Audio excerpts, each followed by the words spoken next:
Hello friends, so today's video is going to be my February new releases wrap up, specifically for some fantasy book releases. Before jumping into it, a big thank you to glassesusa.com for working with me on today's video. I will have this clear pair that I'm basically always wearing linked in the description bar down below, as well as a lot of the other pairs that I really love. They have prescription glasses, prescription sunglasses, blue light blocking lenses. They're more affordable. You don't have to go out somewhere to get your glasses. They're delivered right to your door. They have a virtual try-on as well, in case you're a little nervous about buying online. So just all around, I absolutely love working with them. I used their service before I ever started working with them. I absolutely love it. So I'll have more information about them down below. There are 4 new releases I got around to. There's one that I wanted to pick up, A River Enchanted, that I haven't read yet. I have heard good things and I do plan to still try this one out eventually. But the 4 that I picked up would be Age of Ash, Justice of Kings, Castles in Their Bones, and The Girl Who Fell Beneath the Sea. I did DNF one of these, and that would be Age of Ash. I read a decent amount of the book, enough that I think I got a feel for it, and I do want to discuss it, but I also am going to have my friends review for it linked because they really enjoyed it, and so that way you can kind of get that other perspective. And the thing is, I think, of course, you could say that most things involving your tastes are going to be subjective, but it was so subjective as to why I put it down. It was the first book by him that I've tried. So in this particular story, the way that he delivers the world building is really not my cup of tea. So there's 2 other books series that I have read that it was reminiscent of or reminded me of, and that would be, so this is going to actually, I think a lot of you are going to perk up at this, and maybe this will encourage you to pick it up. It reminded me a little bit of Lies of Locke Lamora and Malazan Book of the Fallen. And funny enough, my friend Alan, who enjoyed this book, loves Malazan Book of the Fallen. So maybe there's some overlap there. The thing that is similar is how much detail the author gives to the setting, literally the place that the characters are within. In this particular one, it's a city. And the opening of the book is telling you all about this city. And it's kind of bringing the city to life in a very almost poetic way. And I didn't mind that for a prologue or for an opening. The reason that it didn't end up working for me is so often the author would start a chapter by really going in depth about the setting again, but different aspects to it. And it would tie history to it. It would tie culture to it. It would tie events of the past that have shaped this part of the city and why the people in this part of the city feel this particular way, or why they have a slightly different way of life than the people in this part of the city. And I remember when I did my Dead House Gates review, I actually read a scene from that particular book. That's the second book in the Malazan Book of the Fallen. I read a passage and was showing the way that Steven Erikson does kind of the same thing. And it's just a difference in the approach of establishing the setting. So my preference, because I'm a character-driven reader, is I prefer to learn about the world through the characters. And then there's another way of going about it, which is you establish the setting, and then it's like you get a bird's eye view and you slowly zoom in on characters. I don't mind some of it, I don't mind a mix of it, but he really leans into it, and it's just not necessarily for me. The tie-in with Lies of Locke Lamora, I don't think the tones are similar. Lies of Locke Lamora is very cheeky and at times kind of dark humor. It's not similar in that way. I would say this one is much more serious in its presentation, but I do think that the detail in the city itself and having a city setting to this level, that's what reminded me of Lies of Locke Lamora. Another aspect, though, that I wanted to touch on, I love stories that have a large cast of characters, but because the author spends so much time with the setting, the amount of characters that I got and the amount that I had read, I believe I'd read 130 something pages, something around there, or maybe 150. But I think within that time, there were at least 9 perspectives, and some of them were really brief. And it was interesting because sometimes you would be introduced to a character, and you would learn about this character, and it would mention that character's sibling or something like that. And then you would go to the perspective of the sibling, and it's not first person, it's third person. But when you're with the sibling, it would be like, this is that person's brother that we kind of were talking about before. Not literally in those words, but it would do that. Or when it would go to this other character that was having a conversation, let's just say this is Susie and this is Bob, and Bob was talking to Susie in their chapter. So then when we go to Susie, it's like Susie was the lady that Bob had been talking to. And that was sort of, it made me feel disconnected from the characters a little bit, because I'm like, I remember that lady. I remember that happening. I remember Susie and Bob talking.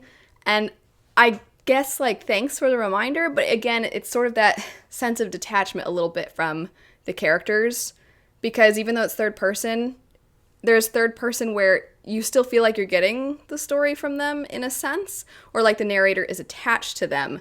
So to have the narration be like, hey, by the way, I'm going to detach myself for a second to remind you who this is. Okay, now let's go back to them. Except for let's also talk about the city a bunch first, and then we'll do all of that.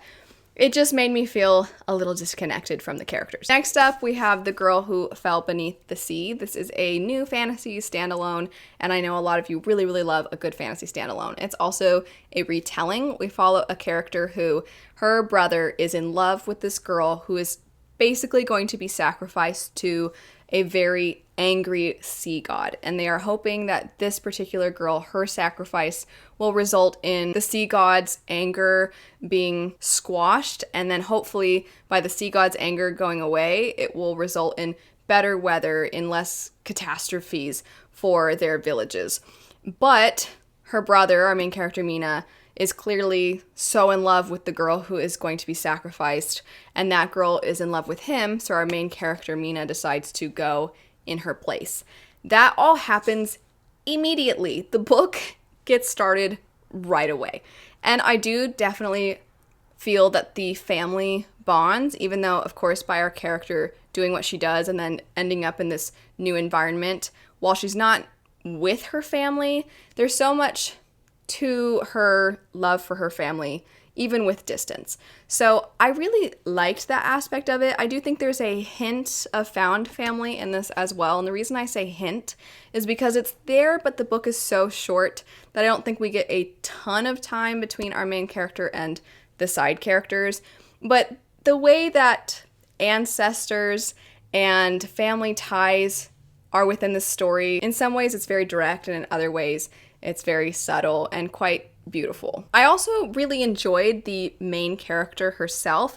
I thought she was somebody who was very resilient, and she was always doing what she could. She had a lot of agency, and she really wasn't going to let, anytime there was an obstacle in her way, she wasn't going to let that keep her from pushing forward and doing what she could to try and make things better. I personally would have liked the book to have been longer, just because I quite liked the writing. I liked our main character. All the things I've mentioned enjoying already. I just wanted more of those things. It's not all that long of a book, and it is a standalone, so it's not like we're going to get more. It's a complete story. I thought the ending was satisfying, and there's so much to it that I thought was lovely.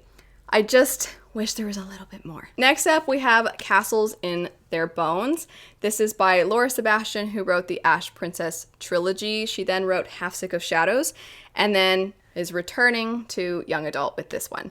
And the setup for the story is that we follow these three sisters who happen to be triplets, and from the time they were born, their mother has been ingraining into them how to be deceitful, how to be manipulative, how to get what you want, how to trick people. She's doing this because once they come of age to be married off to nobility in other kingdoms, their responsibility is to actually weaken the places that they have been married into. That way, those places can all be pushed toward war with one another, or at least their own destruction. And then their mother can kind of sweep in and take them over while they're weakened, and then she can become empress of all these places. And so each of the different kingdoms that they're being married into has a different culture. So they all are faced with different challenges. You follow each of these three sisters as they are trying to navigate the places they are married into. Some of them end up having unexpected things come up. Some of them, everything is going, at first it seems like what they were expecting, but then there's more to these places than they were expecting. All these families have their own secrets that they're uncovering, and sometimes they got to try to use that to their advantage. Sometimes it ends up really creating problems for them. And honestly, if you are a fan of political intrigue, this book is super fun. Last on the list is a book that I quite enjoyed, but it is a very different book from what I'm used to seeing in fantasy. It's an adult fantasy, and that would be Justice of Kings. So this book's synopsis makes you think it's going to be different than it is. So I want people to go in with, I don't want to say the correct expectations, just maybe having a little bit more information. So the setup in the synopsis is that it very much makes it seem like our main character, Conrad von Volt, is going to be your main perspective. And in a sense, they sort of are still, you could say maybe the main character or maybe the main focus, or the character with the most agency, the character that everything sort of revolves around, but they are not the perspective for the story. The person telling the story is actually his protege named Helena. Helena is only 19 years old during the events that are shown throughout this book. However, it is a story where she is telling you the story from an older age. So clearly she has lived through everything that's happening, but you don't know if everybody else in the story has lived through everything that's happening. So the whole time you're like, okay, I know you live, but the way you're talking about things makes me wonder, do they live? And it creates that level of suspense and sort of concern for the characters. However, she is only 19 when the story is taking place, and she is so annoying sometimes. She's so annoying, and I cannot remember the last time I read a book where a character cried more. She cries all the time. However, because she is older and she's telling you the story, she often is reflecting on, she has more emotional intelligence now. She has more of an awareness of how other people were likely feeling in various moments throughout the book. So she'll kind of make commentary that is so much deeper now that she's reflected. But other times she kind of makes fun of herself a little bit, where she's like, there was a line and I wish I tabbed it and I didn't. But it was something like she doesn't know how anybody in their youth manages to make it out of their youth because everybody's so melodramatic. That is not the wording at all. It was actually much funnier than that. But it was very, I literally laughed out loud when I read that part. And there are a couple of scenes that are just genuinely funny, but it gets very dark and very violent and very serious as it progresses. So the center of the story, like I said, is von Volt, this man. She is, like I said, his protege. She follows him around. She kind of takes notes for him. And anytime people are talking in important meetings, she's writing everything down. And she also helps research things and study things for him. And he's basically like judge and executioner and detective all in one. And the thing is, I remember even when I mentioned this in an anticipated release, I said, I'm wondering if the book is going to explore what the cons are to one individual having that much power. And von Volt is somebody who has a lot of integrity. However, there are just things that are kind of questionable when somebody has that much power. And then also, what happens if everybody else isn't as honorable? What if people that have that much power end up getting corrupted? There's also a lot of philosophical debating about the justice system within this fantasy world, which I really, really liked. And then there's literally a courtroom scene in this book, which was great. I really liked it. It was so suspenseful. I also really liked the clashing of new ideas with the wisdom of someone older, because sometimes the wisdom is sound, but also a fresh new perspective might look at the world a little different, and it might end up being a little bit more progressive than the thoughts over here. And so you see these characters, you see Helena and von Volt interact with each other in that way. And in general, I just really, really enjoyed this one. However, I do think that the plot is a tad convoluted. I think if you are a plot-driven reader, you might be frustrated with this book. And also, while I do enjoy the main character giving commentary, I also think that she is a lot. Even though she's wiser now, I still was annoyed with her a decent amount of times in the book. Definitely excited, though, for the sequel. I think this is the kind of book that, even though I already really liked it, it felt like it was laying the foundation for something that's going to end up being really powerful. And I'm really excited for when eventually we get that second book. That's it for some February new releases. Definitely let me know if you've picked these up, what your thoughts were on them. Let me know if you are now wanting to pick some up, and then also I'll have purchase links in case you want to check any of them out for yourselves. A big thank you again to GlassesUSA.com for working with me on today's video. Thanks so much for watching. I hope you have a lovely rest of your day, and I'll see you all later. Bye.